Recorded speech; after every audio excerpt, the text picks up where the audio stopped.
Welcome back to the studio right here at Lagos Talks 91.3 FM. It is past 11, and we are live in the beautiful city of Lagos, connecting to the world, where we bring you today in global health. Our analysts are here. We started a conversation last week concerning strategies for strengthening vaccine manufacturing capacity in Nigeria and across Africa. Someone raised the issue of addressing tropical, medicine research in the tropical health space, but we could not exhaust it. So today we're bringing you a part two, and because we had a great time with our two panelists on the show, this is the first time we are repeating a panelist, and so I think that is worth celebrating. Even as I introduce the panelists we're bringing on this morning. Congratulations, the first time you've set a record, and that panelist I'm talking about is Dr. Omowamiwa Kolawole, who is joining us all the way from University of Toronto this morning. Good morning to you, Dr. Good morning, my brother. Thank you very much for having me. Yes, sir. Nigerians are used to having me and my or should I say lead, the lead analyst and the co-presenter of the show.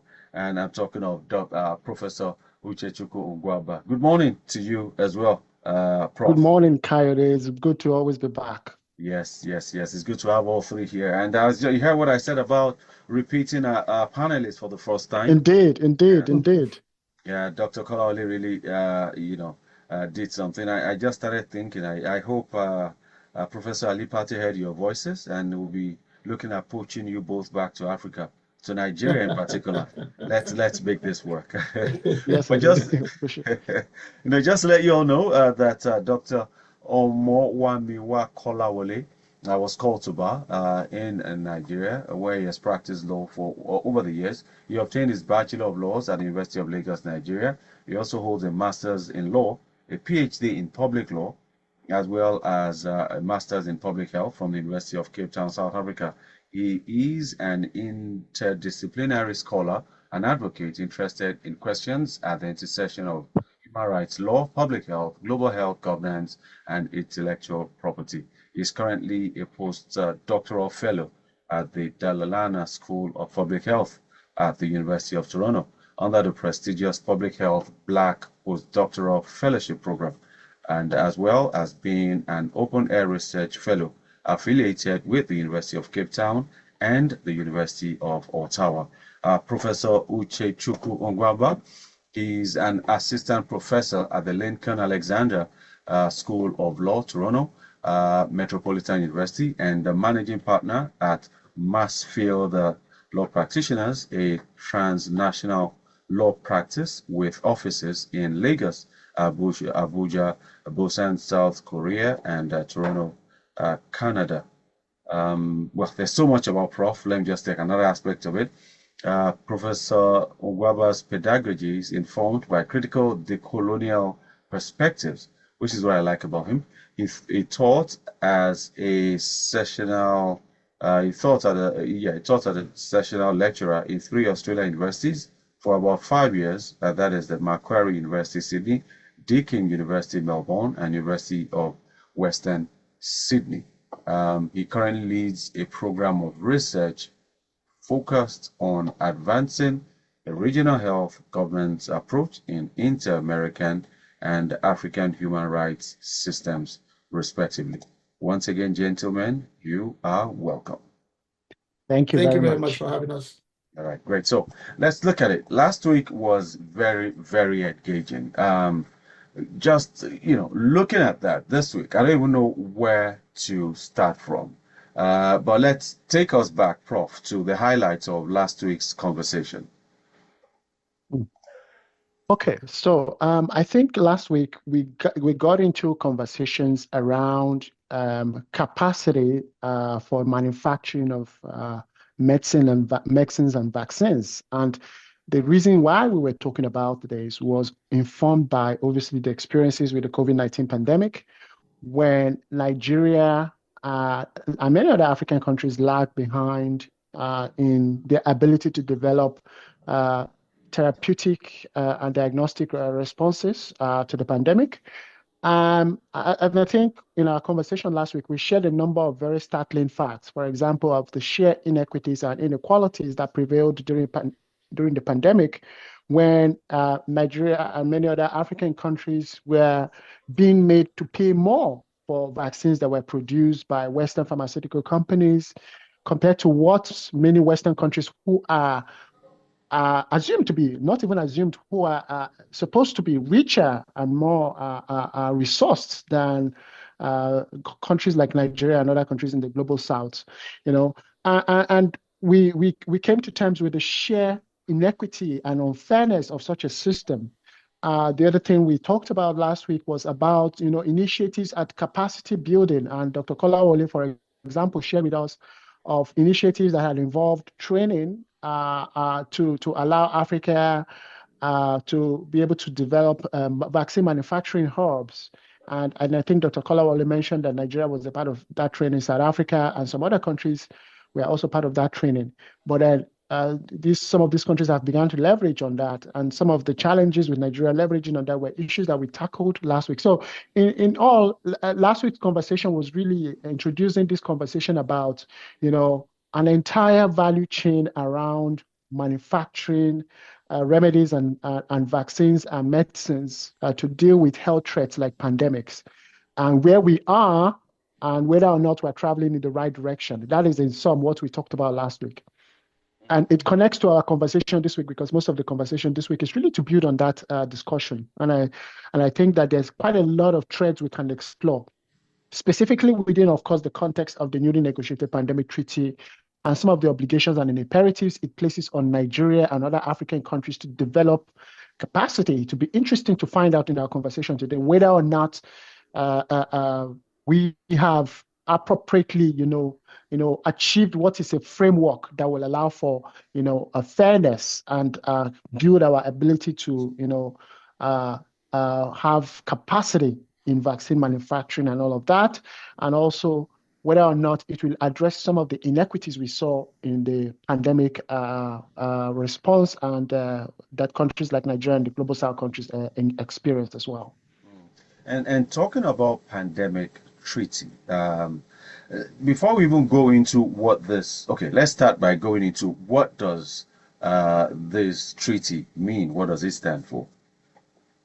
It's an excellent question you've asked, Coyote. So you see, a treaty obviously is an international agreement. If I compare that to the domestic system, a treaty is like an act of the National Assembly. Okay, we don't have a global National Assembly. What we have is states who are equals in the sovereign arena. And so a treaty is based on a consensus model that the states come together and agree on something, and they decide, okay, we want this agreement to be binding on us, and they make it a treaty. Okay, so the treaty at the international level is the equivalent of a highly binding law that is passed by a government authority that has the authority to do so. At the international level, states have the authority to bind themselves because they are sovereigns. Now, what a treaty signifies really is a commitment by states that whatever they have agreed to in the treaty, they would observe it, they will respect it, they will follow it. There's a Latin maxim that is contained in the Vienna Convention on the Law of Treaties. The Vienna Convention of the Law of Treaties is that international instrument that explains the rules about treaties. This principle in the Vienna Convention of the Law of Treaties is stated, pacta sunt servanda. It's a Latin maxim, pacta sunt servanda. And it states that parties are bound by their international commitments and that they cannot raise conditions of their domestic law to avoid their international obligations.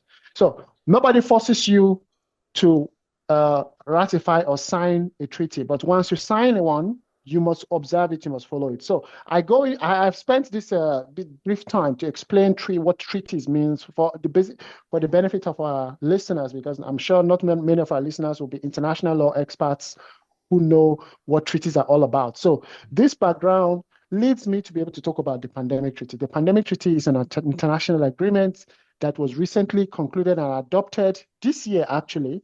The negotiation started about 2 years ago. At the height of the pandemic, the idea was mooted to say, you know what, we need a pandemic treaty, because what we are seeing in terms of how states are responding to the pandemic is not ideal. We are seeing a lot of lack of solidarity. We have seen a lot of inequities. Countries are hoarding vaccines. Countries are refusing to share knowledge to be able to fight a common threat to humanity. We need to make sure this does not happen again. And so the idea came about, driven by the WHO, the World Health Organization, to say, let us negotiate a pandemic treaty or a pandemic agreement. The purpose of the pandemic agreement is to make sure that more equity is featured in future response efforts. And so what the pandemic agreement really does is it tries to fix a lot of the gaps that we noticed during the COVID-19 pandemic. It tries to address some of the structural issues that were observed during the COVID pandemic. So to that extent, it is a very important agreement.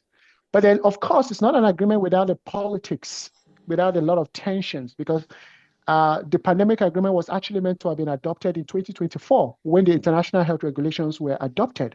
But countries could not reach an agreement in 2024 because of a number of areas there were sticking points in the negotiation. One of which those areas is what is going to be the subject matter of our discussion today, which is pathogen access and benefit sharing. And so we will talk more about that as we question about this. Pathogen access and benefit sharing is a word I want our users to keep at the back of their mind as we have our conversation today, because it tells us a lot about the core ideas that really animated the negotiation of the pandemic treaty, the core ideas that was the foundation of injustices in the global order around pharmaceuticals. I'll stop. I'll leave it at that and allow our guests to also contribute to this conversation. Thank you very much, Prof. Yes. You make a very good point and tie it neatly into the subject matter that we are dealing with today, which is around pathogen and access benefit sharing, and it's a framework that was initially adopted for the use in for plants and other forms of biological data and information. It was covered under the Convention of Biodiversity, the CBD, as the Nagoya Protocol. And oftentimes it was used in the context of plants that are native to a country.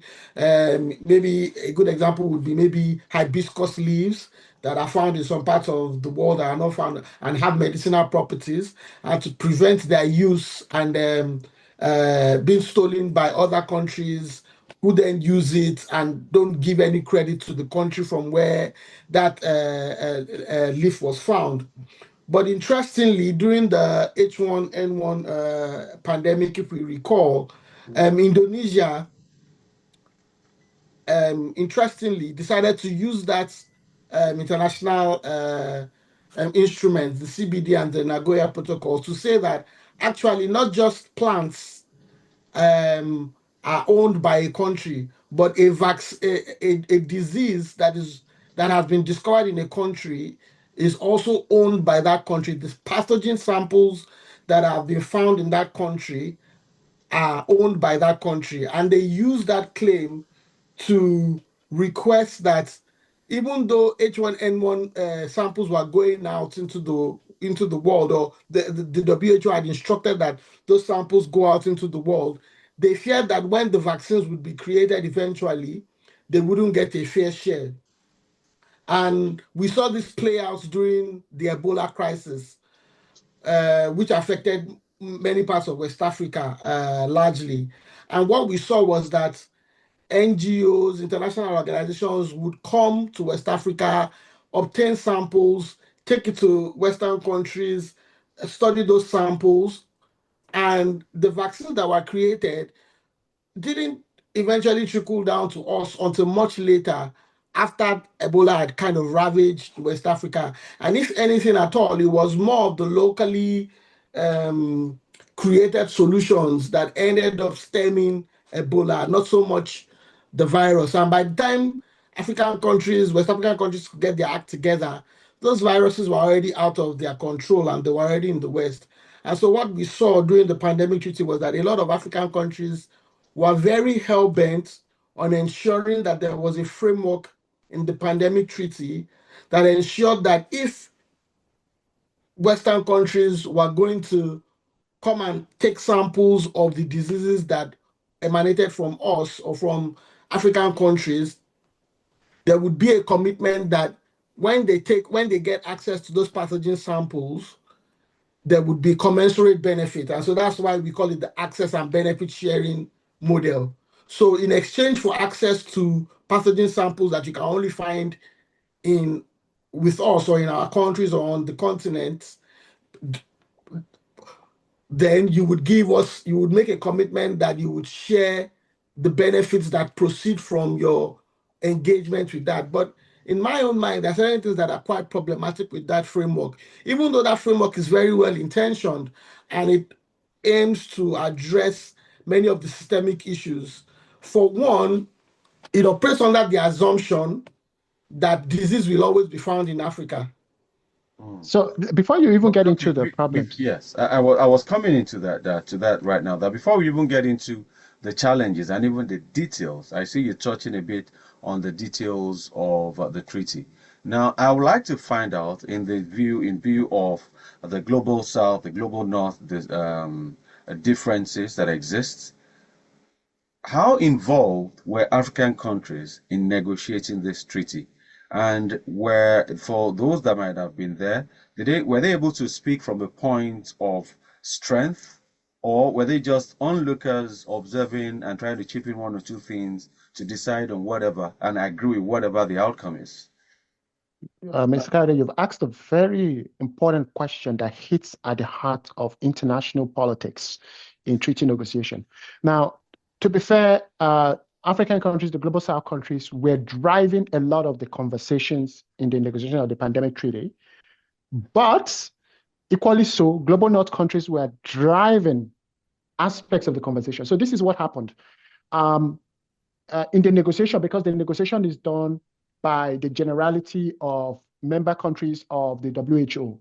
And if you look at sheer population numbers, the majority of members of the World Health Assembly, where a lot of this agenda was being driven, come from the global South, because unfortunately, the poorer countries in the world are more than the richer countries in the world. And so when it comes to where the majority of the noise is coming from, if I use that pejorative, when it comes to where the majority of noise is coming from, it's coming from the global South. But where you talk about where the majority of the silent power, okay, the Godfather power that doesn't talk much, but it does get things done, is coming from. It comes from the global. It comes from the global North, while the noise comes from the global South. Now, in other words, what we're saying is that even though global North countries might have a lot of things to say about what needs to be done, real progress will not be made. Even though global South countries had a lot of things to say about what needs to be done, real progress will not be made if global North countries are not also on board to say, okay, you know what, we agree. Okay? It's just like, let me use the metaphor of a family. In a family, kids have ideas of, they say, I want ice cream, I want this, I want that. They can say all they want, and they can scream and throw tantrums as much as they want. If the parents are not on board, if the parents do not say, okay, yeah, you'll get ice cream this time, that is not going to happen. So that's a very, very, unfortunately, that's not a very good example, because we don't want to think that countries are African countries and global South countries are like children, and the global North countries are parents. But the reality of the global order is the power dynamics works that way. In as much as we don't want to think that that's what we are, the power dynamics actually says that is how it is. So now, building off this point, you were asking, was everybody on board? Did we contribute to this conversation? And I said that there were different positionalities. You see, the positionality on access and benefit sharing was championed by the global South. Okay, because even during the pandemic, India and South Africa had already put together a memo for asking for access to generic versions of the COVID vaccine so that they can be able to produce it at a cheaper rate. This was the initial, this was the foreshadow of what would be the, driving conversation of the pandemic treaty negotiation. In the global North, the interest was quite different. They were interested in things that would strengthen global health security. And so they were harping on, we need access to these pathogens in order to make sure that the world is able to be more secure so that we can, produce these vaccines and guarantee the safety of everyone in the world. But you see, the problem is they were making a push for access without making any commitment for benefits. Exactly. Why global South countries were saying, well, if you want to do samples, you must be prepared to give us the benefits. Like you can't come and take samples from us and produce vaccines, and then you are not prepared to give us the benefit. At this point, it is important for me to explain something to our listeners, because I'm sure some of our listeners are wondering, why are they talking about access to diseases? Shouldn't we be happy to be rid of the diseases if somebody wants to come and take our disease? Well, I think it's important for me to explain to our listeners that in the scientific process for the manufacturing of medicines and vaccines, you cannot produce a vaccine to treat an outbreak if you don't have patient zero. You need to go and find the original place where you need to go to the place where the disease emerged from the source. Because once it comes out from a space, once it has contact with other things, it begins to change its character and features. But if you don't find patient zero, you won't find the full DNA, constitutive DNA of that disease to be able to study the disease and produce the right therapy for it. Does that make sense? So that's the reason why the access is a very important thing. Where, for example, Ebola happened in West Africa, it was important for the people who were manufacturing the vaccines of Ebola to go back to the source in West Africa.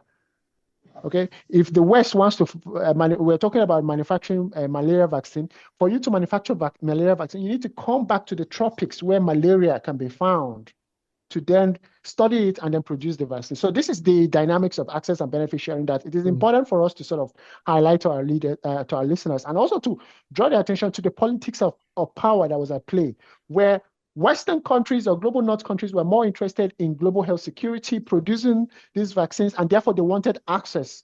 While developing countries says, well, if you want access to our pathogens, you need to be prepared to share the benefits of the research. Because what we had in the past was that, many Western countries will come and visit Africa. We are very generous with the spirit of Ubuntu. It's our spirit. We welcome everybody. We share everything. We lay down we'll give you everything, even our intestine. Then we come to the continent and they would exploit our naivety, take all of this knowledge, they go to our local villages. You see white people trudging along in your hinterlands, places that even you yourself have not gone to in your village. They will go there. They will sit down with your traditional rulers, traditional medicine people, and they say, okay, this plant, what does it do? They say, oh, this plant does this. What about this plant? It does this. They will take those plants and go and patent it. Do you understand what I'm saying? They will take plants they came and studied from you and go and patent it. They will say it is now their property. They will now use it and produce medicines. And then the source of that plant, you can't even afford the medicine. That is what has been happening. That's what has been happening. And this is what the pandemic treaty seeks to address. Yeah, and what you said about depriving us of, or we legally giving out what we could have patented. I remember many years ago, I was working in Togo then, and a friend of mine whose parents were in Germany sent him tea. And when the tea was sent to him, I remember the tea very well. There's this local herb that we see loosely around in Lagos, lemongrass. And it was lemongrass. And the way they talked about the tea they're saying, it was part of the whole thing that they sent. And I'm like, what's it called? Yoruba? Is it Ifiri? No, Ifiri. I can't remember the name in Yoruba. And in my mind, I just said, but this thing grows everywhere. And at some point, when we were growing up, a lot of those that traveled outside dissuaded us from drinking it and encouraged us to take tea bags. And now we are taking tea bags. We are used to it. And you're taking us back to this lemongrass that this is good. We have been taking, our ancestors were taking long ago. We're taking forever. And I'm like, the only difference is now that you've bagged it. So what's the difference? So, and talking about patent here, so for understanding and clarity, when we're speaking about using all the terms, the medical terms there, pathogens, access and all that, I was like, is that similar to getting patent, or what really, for a layman's view, is that patent, or can you explain what the pathogen access means for those who are hearing it for the first time? Dr. Kala, I think you should jump on this question. Okay, so what happens, like Professor Uche has mentioned, is that you give the pathogen data, that's the raw information, the DNA sequencing, to understand the nature of the disease in question or the nature of the properties of the plants, if it has to do with plants. But in that process, what is then patented, you can patent either the process of understanding it, or you can patent the eventual product. So there are process patents and there are product patents. But what often happens is that everything all through the value chain is patented, almost like they are closing any possible loopholes.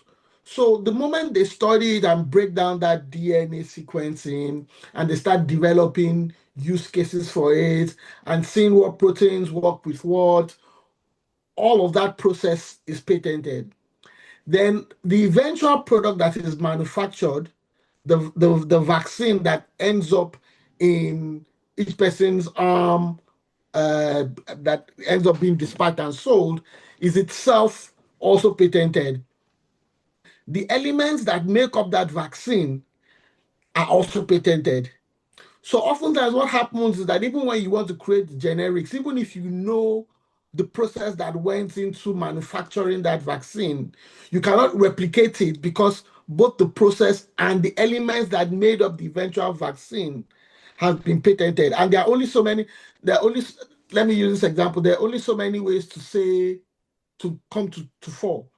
You can only get four by 2 plus 2, 2 times 2, 3 plus 1. There are only so many alternatives to Streets. arrive at 4. Yes. And Or so to use if another example, there are only so many ways to come to Lagos.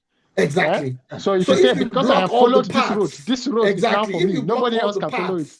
paths, so it's not so much about not knowing the paths, or sometimes, like we mentioned last week, it's about not knowing how to get to Lagos. And then you go to driving school and somebody teaches you this is how you drive, this is how you stay on the highway. That was all about technology transfer. But now that you know how to get to Lagos, the ways to get to Lagos, those roads have been blocked, and you need to pay an exorbitant toll to pass through. And so that's what often happens. So it's not so much that you don't have the resources to replicate it, but because it has been patented, even you that had the pathogens yourself are no longer able to produce it, because patents, what they do is they create exclusive ownership rights.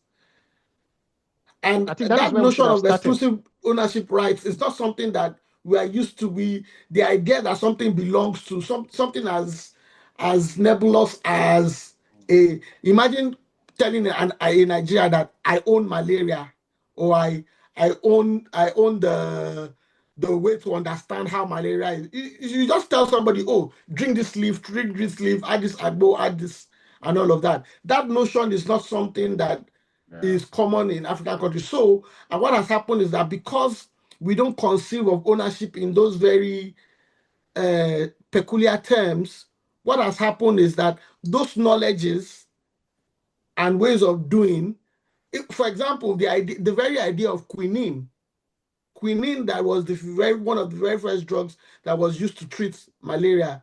Quinine wasn't developed by the West. It was Western explorers that came to the tropics and were saying, okay, what are you, the locals, using to address this disease that is taking us out, killing us by the numbers?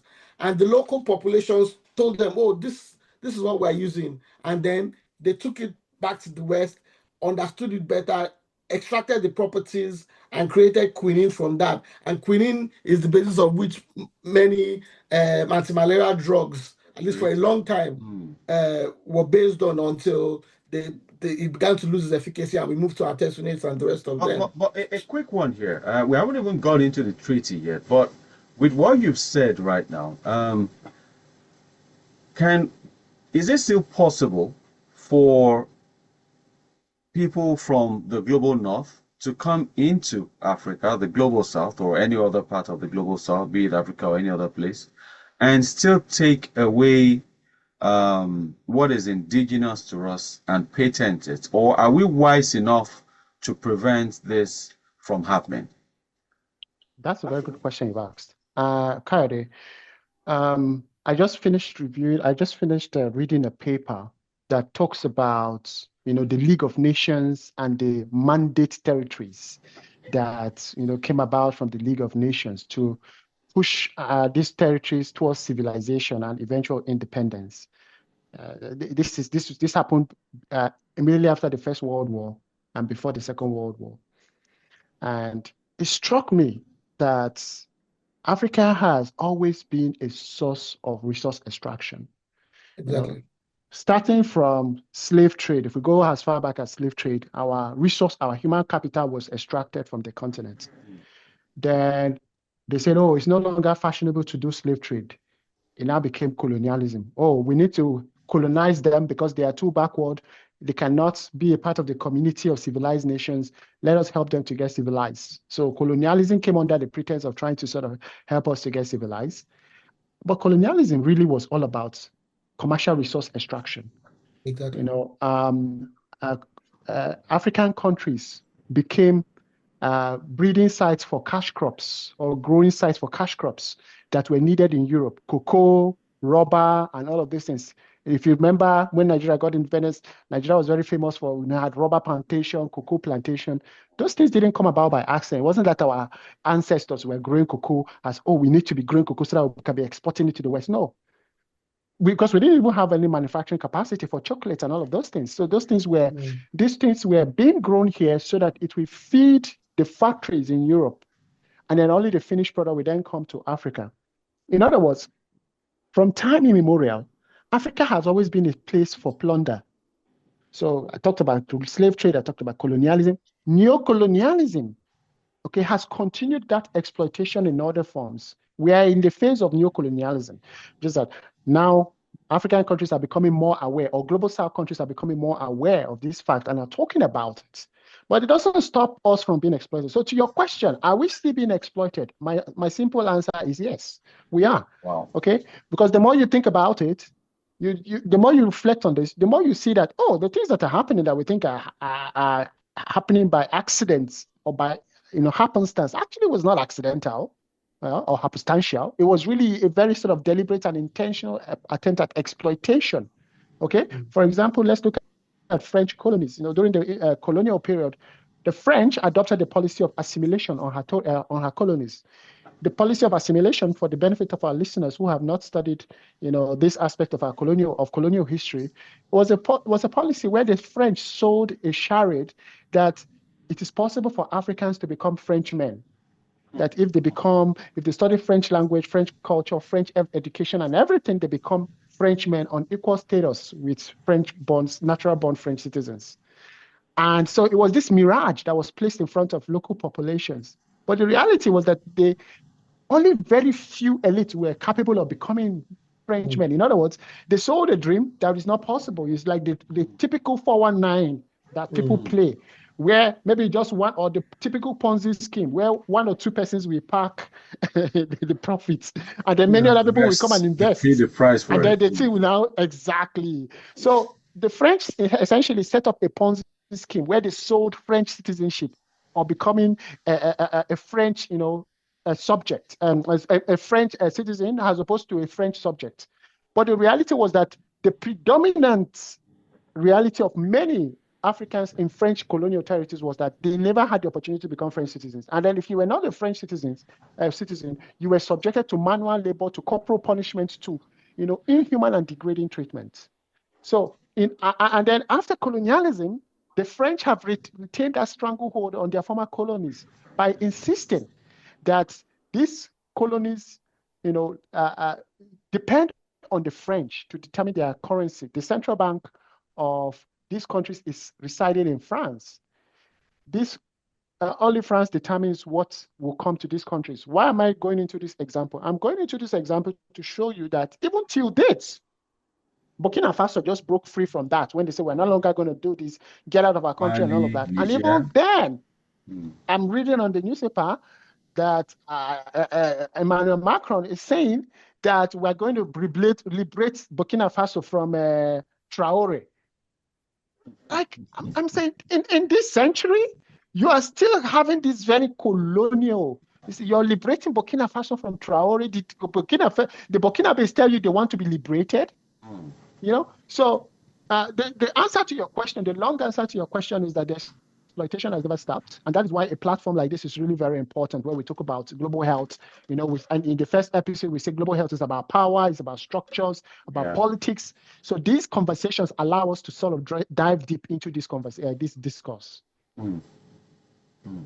And so with this treaty now, what are the restrictions? What are the do's and don'ts that maybe every Nigerian needs to know, for example, or those who are getting ready to play big in the global health status? What are the talking points of this treaty?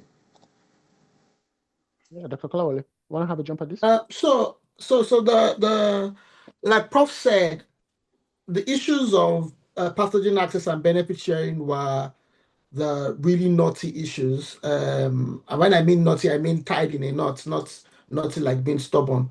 There were the issues that prevented the pandemic from being completed and being signed and being uh, passed. And even till now, what has happened is that a large chunk of the specifics of how we are going to go about the access and the benefits have still not been resolved. What has happened is that the can has been kicked down the road. They have been pushed into an annex that will be passed subsequently. It's almost like we don't agree. We don't see eye to eye. I don't agree with your position. Let's just agree to disagree on the issues that we agree on. Let's move forward. But so far, what has been agreed on is loosely is that in exchange for access, countries that grant access will be given at least a minimum of 10% to 20% of vaccines that are produced.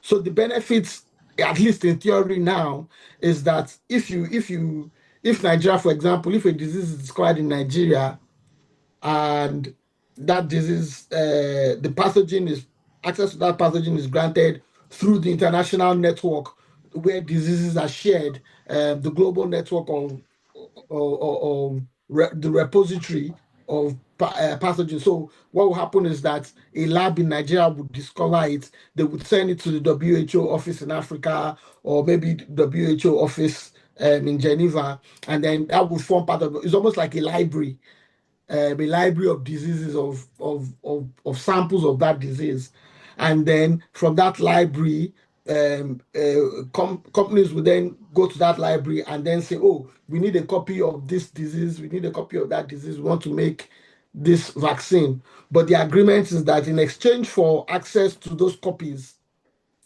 then it's almost like I give you my manuscript, you print it, you publish it, but you give me 20% commission on the profits. But instead of profits, you are giving me 20% of the doses that you produce.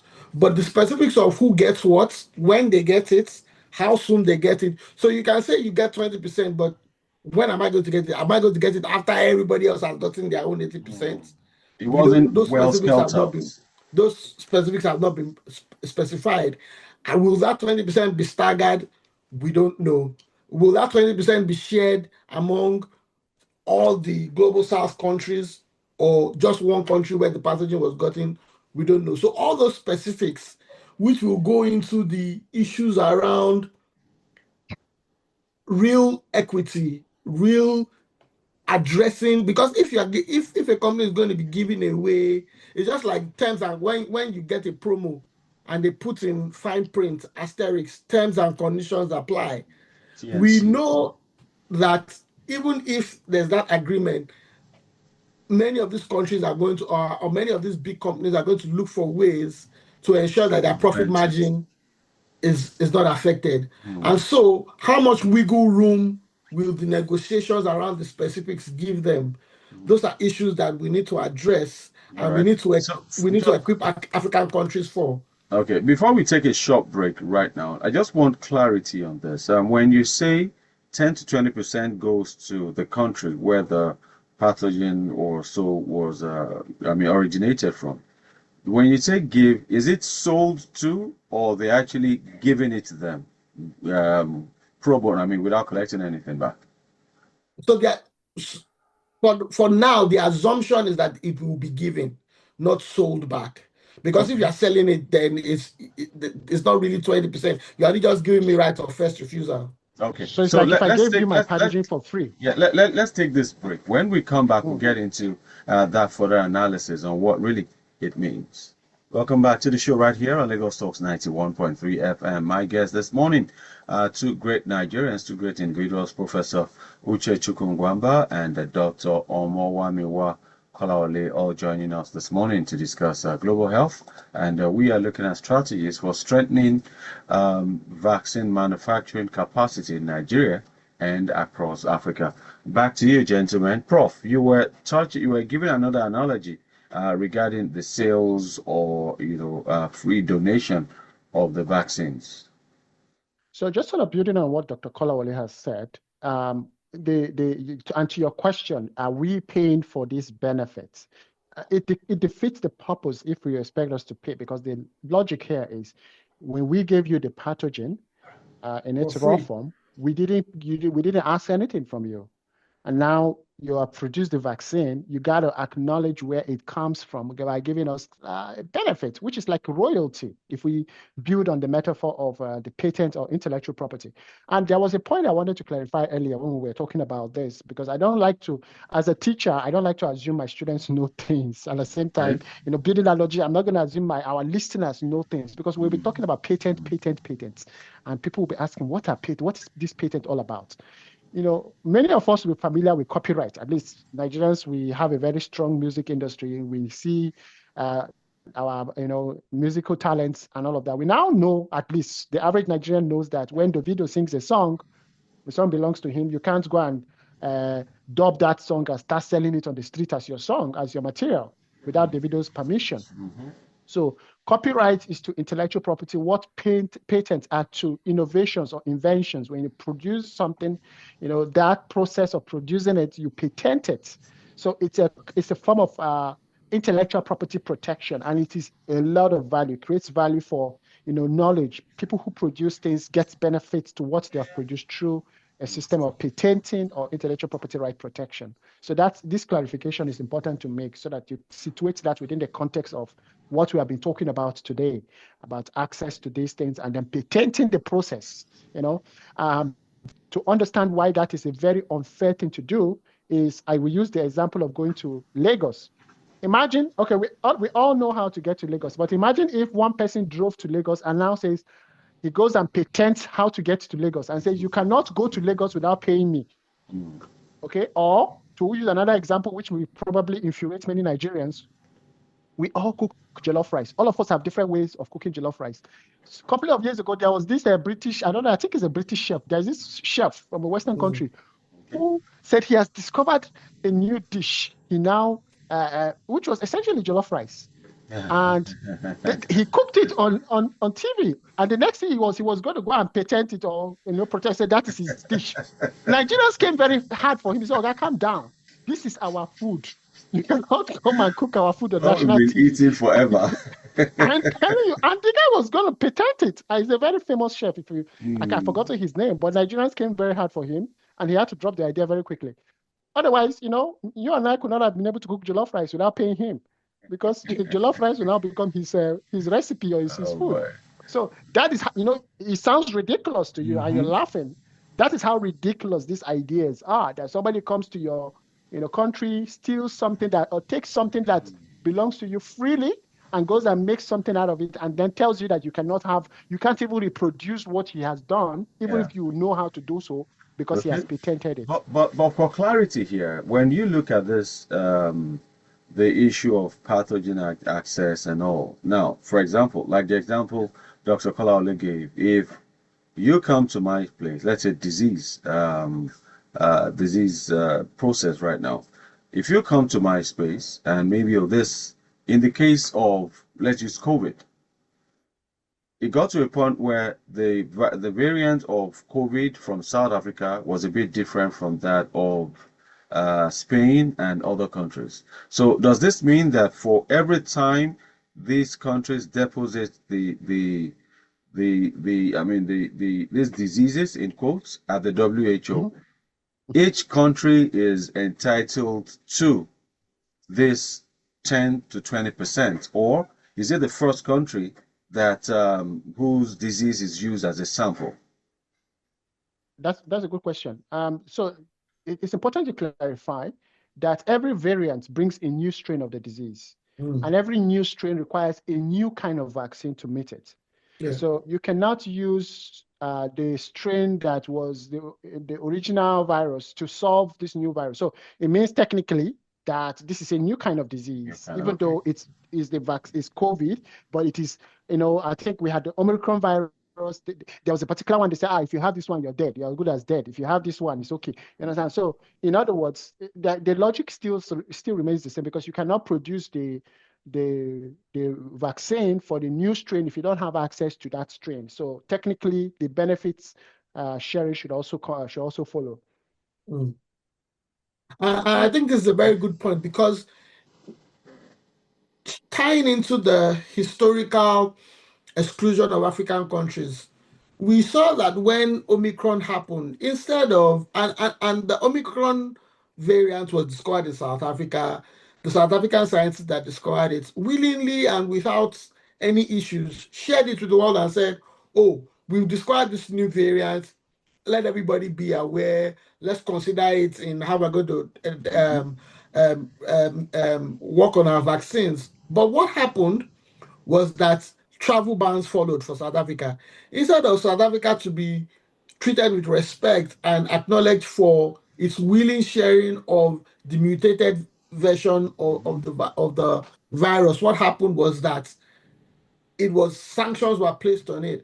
And so one other important mechanism to understand within this pathogen and access benefit sharing is that there needs to be a way to ensure that countries are not penalized for the willful and willing sharing of data information. So if, for example, a new disease is found in an African country that, just not to be dramatic, maybe peels people's skin and your skin starts falling off within 2 days, something really drastic, worse than Ebola or COVID that we've ever seen, Mm. that country ought not to be penalized for, because what is going to happen is if you penalize, countries are going to pretend like nothing happened. And we saw that with COVID. For a long time, countries weren't giving accurate data on their COVID numbers, on their COVID variants. They weren't giving accurate data. They were downplaying the data because they didn't want to be seen as the The source hub of of disease. disease, as oh, this is where that disease comes from.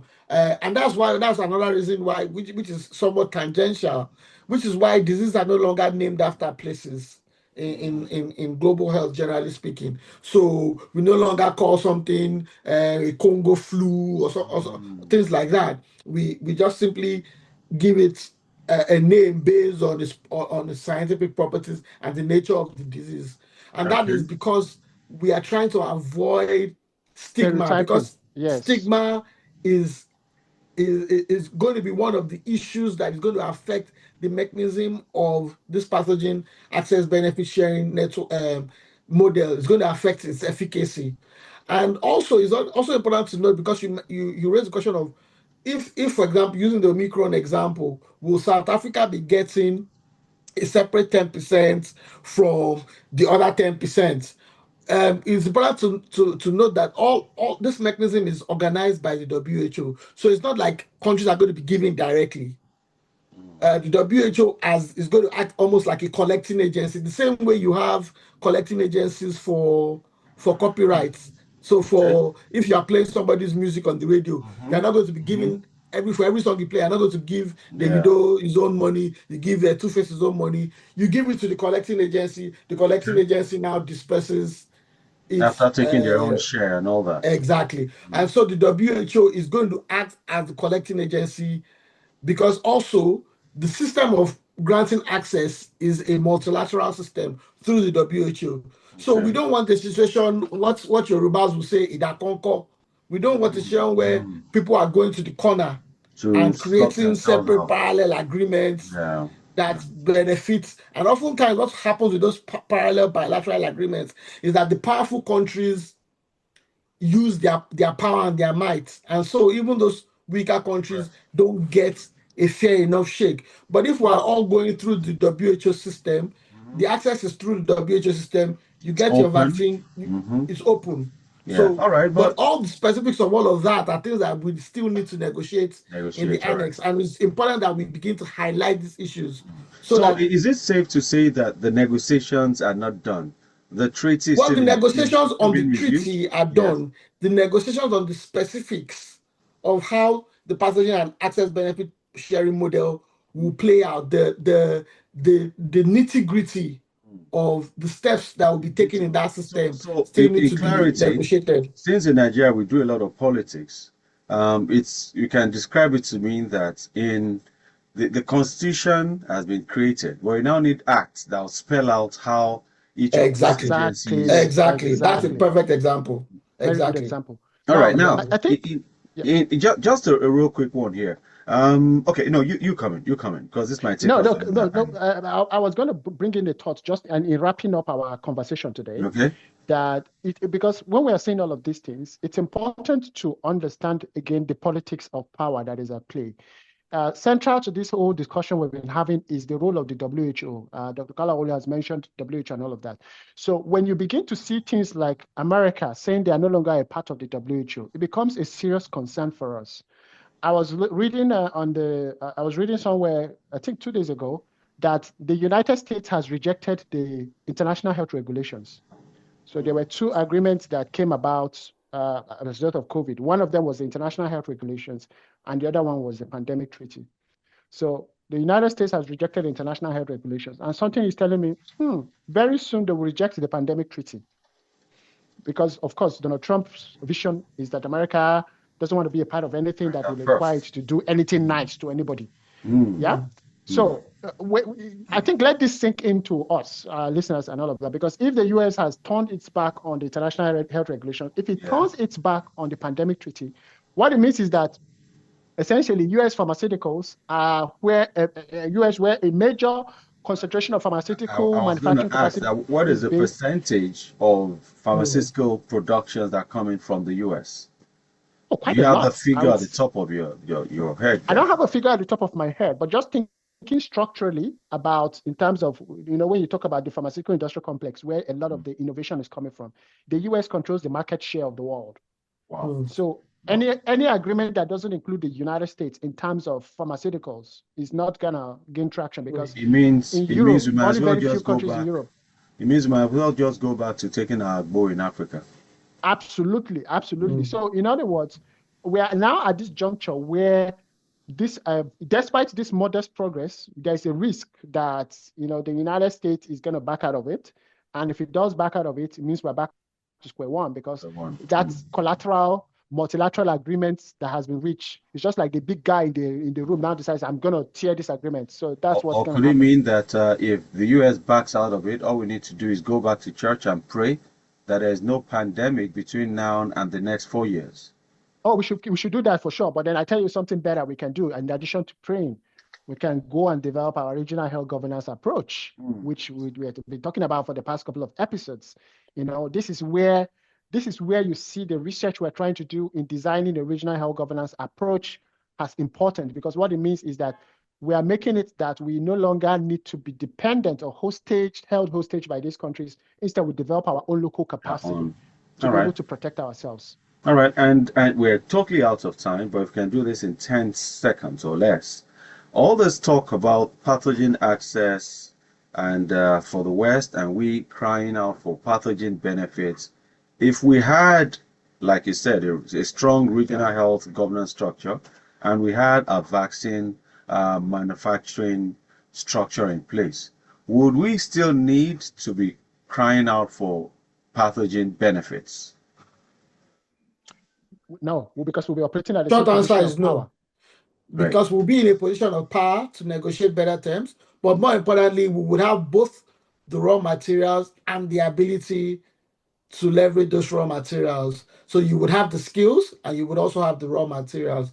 Because what has happened is that with the benefit sharing system, the assumption is that we don't have the ability to work on those raw Produce. materials. We only so we are exchanging raw materials for the finished Finished product. products. But if Okay. we have both the raw materials and the ability, the manufacturing ability to turn those raw materials into finished products, then Yeah. all we need to be doing is working among ourselves, brother to brother, and saying, Okay. okay, give me this, And our as terms will be opposed for to, us. yes. Okay. All right. I want to thank you so much for your time this morning. We do appreciate this. There's never enough time when you're talking health. I must confess that when we're starting this program, I kept asking myself, how am I going to make this program interesting? But it has been very engaging having you all join every single day. Professor Uche Ngwamba, Dr. Omo Wamiwa Kolaole, thank you so much for your time this morning. Thank you Thank very you. much for having us. And that's how we draw the curtain on Today in Global Health from Nigeria all the way to Canada. And we go all over to bring you experts to speak to you. Do not change your dial. Lagos Talks 91.3 FM. And go to our YouTube page by the close of day today. This video will be live. You can take a listen to it and form your opinions, comment, and let's influence global health discussions. My name is Oluwakare. Do not, for any reason, change your dial.